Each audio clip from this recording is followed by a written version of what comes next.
What was your thoughts on the biggest reason for being up 15 and the way they were able to come back? I think it was a combination of things, but for the most part, where we've been very good this season, in the short season, has been defending and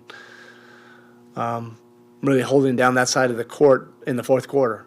And we just were not able to do that tonight. And you have to credit them. They were Lillard and Simons were terrific in creating those triggers, and creating help situations where we had to rotate, and they just made a ton of timely plays in that fourth quarter. It felt like we just could not get a stop, and that's very much unlike us in the fourth quarter. Where we haven't been able to string together, 3 or 4 stops in a row.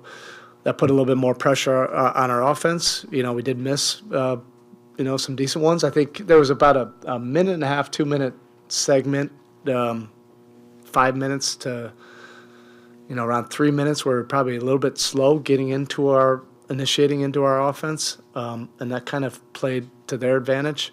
But then I thought we gathered ourselves, and I thought our execution down the final 2 minutes was much, much better, make or miss.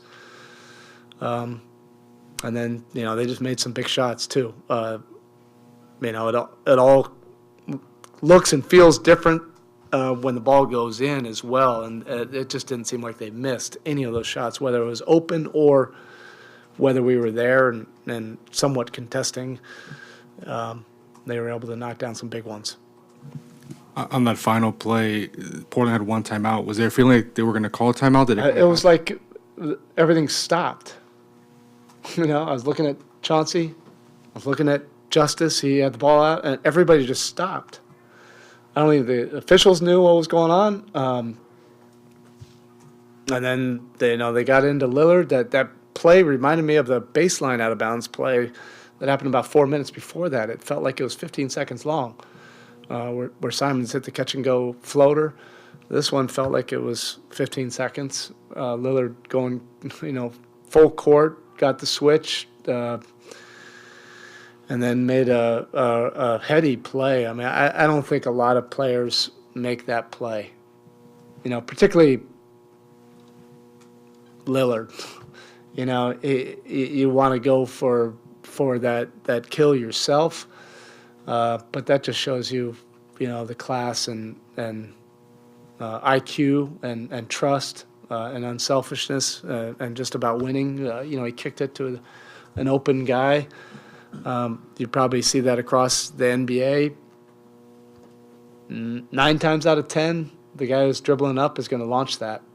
And I thought we probably would have had 2 guys contesting that, Duncan and Jimmy. But he made just the right play. If somebody's open, for a count, he hit it, and Hart made a big one. We've been talking about transition defense for the past few weeks. Was that last situation I know it was off a make, but was it kind of reflective of some of the issues you've seen in transition defending the open floor there? Yeah, partly so. That's a little bit different. But we've had enough of those where we have bodies back in front and still get scored on, and we have to do a better job with that. I think this was a little bit different. It wasn't necessarily a scramble situation, but he just covered a lot of ground very quickly. And then the way it had gone in the fourth quarter, I understand, how it drew a couple guys, how it drew Kyle, because he might have been able to turn the corner and get one more step into a floater. And I think that's what I thought he was going to go to. And then also you're thinking he was going to drop his shoulder and try to draw a foul. But he just made a really heady play. He just trusted his teammate and kicked it to an open 3. Okay, thank you.